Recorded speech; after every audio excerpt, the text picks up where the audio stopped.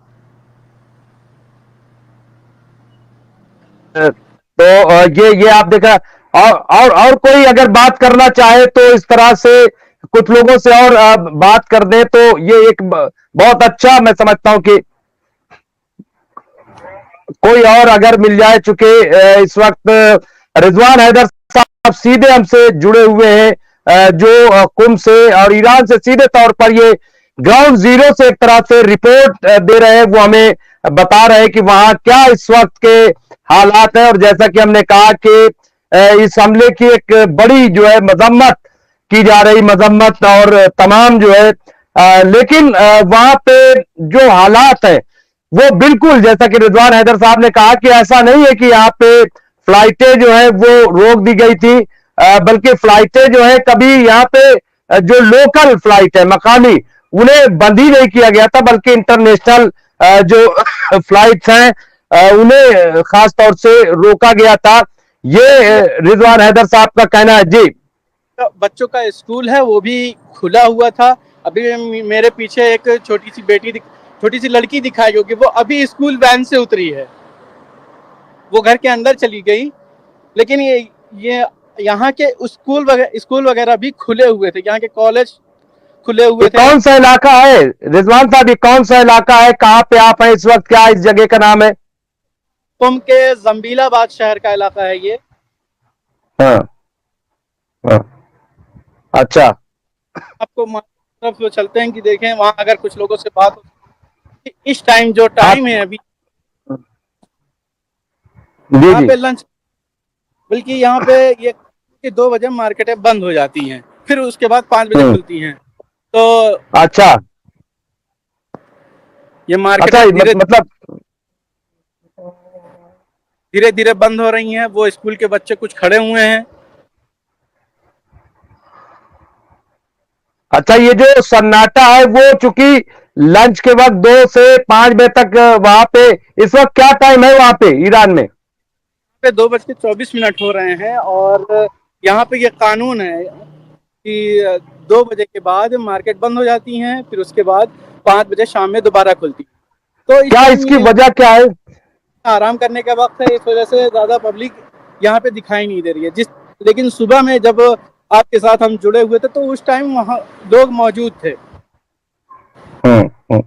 मैं फिर भी कोशिश अगर रिजवान साहब हो जाए किसी से वहां पे और आम लोगों से अगर थोड़ी सी बातचीत हो जाए तो मैं समझता हूँ कि करते हैं, लेकिन हमें नहीं लगता कि अब कोई मिलने वाला। साहब ये बिल्कुल सही बात है। रिजवान साहब हमसे इस वक्त सीधे कुम से जुड़े हुए हैं और सीधी ये तस्वीर आपको हम ईरान से दिखा रहे हैं। और ये जो आप सन्नाटा देख रहे हैं, तो यहाँ पे चूंकि लंच के वक्त 3 घंटे के लिए बताते 2 से 5 यहाँ पे बंद कर दिया जाता है और ये यहाँ का कानून है ताकि आराम का वक्त है और लोग जो है वो आराम करें और उसके बाद 5 बजे फिर पूरा बाजार खुलता है। ये रिजवान साहब का कहना है। रिजवान साहब, आप सुबह सुबह कहाँ कहाँ गए, क्या क्या चीजें आपने देखी, अगर थोड़ा से बयान करें कि कैसा रहा दिन जो है इतना। आज का दिन इस तरीके से था कि जब मैं नमाज के लिए उठा तो उस वक्त मुझे भी खबर नहीं थी कि ईरान के ऊपर हमला हुआ है। जब नमाज के बाद फारिग होने के बाद तकरीबन यहाँ के 5 साढ़े 5 बजे यानी इंडिया के 7 साढ़े 7 बजे घर से फ़ोन आया कि क्या हुआ, क्या हालात है। तो हमने पूछा कि आखिर क्या हुआ, इतनी सुबह सुबह फ़ोन करने की वजह क्या है।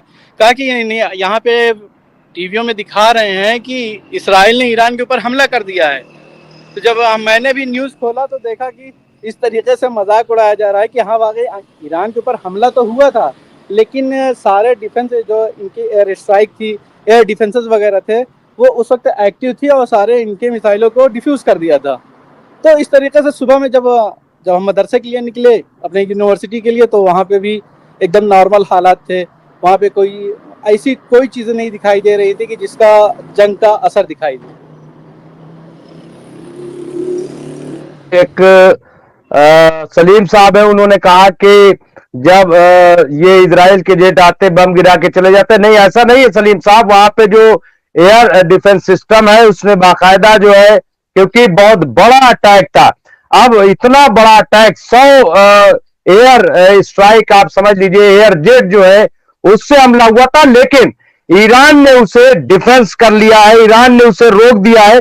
और अभी मैं एक एक्सपर्ट से बात कर रहा था, आप भी उस वक्त मौजूद थे, जो अशरफ जैदी साहब, उन्होंने जो बात कही वो बहुत ही अहम बात है। उन्होंने कहा कि दुनिया ने पहली बार ये देखा है कि इतना बड़ा हमला जो इजराइल की तरफ से, क्योंकि कल इजराइल ने कहा था कि जब हम हमला करेंगे तो दुनिया देखेगी कि हमला क्या होता है और दुनिया इजराइल की ताकत देखेगी।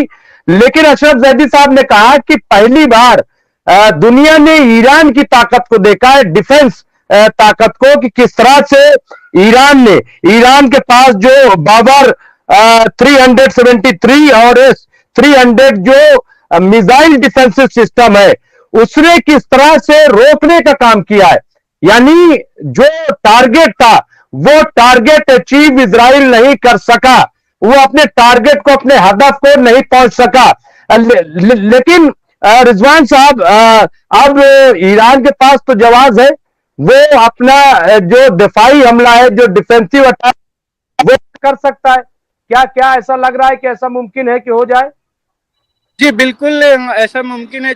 अभी फ्लाइटें रुकी हुई हैं और दूसरी अभी खबर थोड़ी देर पहले हमने पढ़ी कि फ्लाइट को खाली कर दिया गया है और मिस्र की सैटेलाइट इसीलिए तरफ रुख कर दिया गया है कि शायद मिसाइलें ईरान की तरफ से इसराइल की तरफ मारी जाएं। तो ऐसा कहीं ना कहीं मुमकिन है कि शायद ईरान इस चीज़ का जवाब दे। तो अभी ये एहतिमाल पाया जा रहा है, ये मुमकिन है कि अभी, क्योंकि बार बार ईरान ने कहा था कि अगर इसराइल ने हमला किया हमारे ऊपर तो हम इस चीज़ का जवाब ज़रूर देंगे। तो शायद इस चीज़ का इंतज़ार है कि अभी राष्ट्रपति की तरफ से कोई हुक्म आए या फिर अयतुल्ला खामनेई की तरफ से कोई हुक्म आए, तो उस वक्त ये लोग अमल को अंजाम देंगे, इस अमल को। जी जी, रिजवान साहब हमारे साथ, सबसे पहले मैं बता दूं जो हमें देख रहे हैं इस वक्त, कि रिजवान साहब बिल्कुल सीधे हमें ईरान से जुड़े हुए हैं, कुम से जुड़े हुए, सीधी वो रिपोर्ट हमें दे रहे हैं। वहां भी उन्होंने कुछ लोगों से बात भी कराई है और मैं उनसे गुजारिश यही करूंगा कि अगर मौका हो, एक बार फिर अगर रिजवान साहब पूरी तस्वीर दिखा दें वहां कि इस वक्त क्या हालात है। हालांकि ये अगर तस्वीर दिखा दें किस तरह से वहां पे, ये आप देख सकते हैं, ये सीधे जो है वो तस्वीर, उधर ये आप गरीब खाना है आपके भाई, फिर इधर पूरा सन्नाटा है और इस वक्त पूरा खाली मजमा दिखाई दे रहा है। क्योंकि आपका हुक्म था कि आधे घंटे के बाद ज्वाइन करना है, तो जल्दी जल्दी घर पे पहुंचे। फिर हमने देखा कि टाइम हो चुका है, तो आपसे मुलाकात की जाए, आपसे जुड़ा जाए। तो इस मसले पे तो आप सामने देख सकते हैं इस वक्त ये हालात। जी, तो ये आप देखिए सीधी तस्वीर आपको दिखा रहे हैं रिजवान हैदर साहब, और सीधी तस्वीर ये ईरान की है कि जहां पे इजराइल ने हमले का दावा किया है कि हमने बहुत बड़ा हमला कर दिया है। और ईरान, जैसा कि एक खास मीडिया चला रहा है कि ईरान जो है वो पूरी तरह से तबाह हो गया है। लेकिन यहां आप देख सकते हैं नुकसान जरूर कुछ हुआ, लेकिन खबर ये आ रही है, अभी एक सलीम साहब है वो बता रहे हैं कि खबर ये है कि कुछ जो है नुकसान तो हुआ, वो तो ईरान ने भी माना है कि कुछ जगहों पे नुकसान हुआ है। मिलिट्री बेस पे भी क्या नुकसान हुआ है, कोई ऐसी खबर है क्या?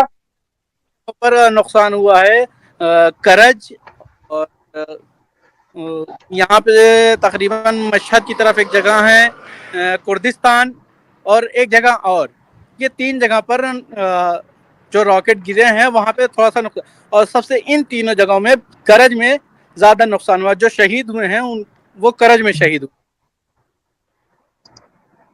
तो नहीं, कितने लोग अभी तक जो खबर है रिजवान साहब, वो सिर्फ ये है कि दिखाई दे रहा है वो 2 लोग दिखाई दे रहे हैं कि 2 लोग शहीद हुए हैं, लेकिन दूसरी मीडिया, वेस्टर्न मीडिया में 3 लोग दिखाई दे रहे हैं।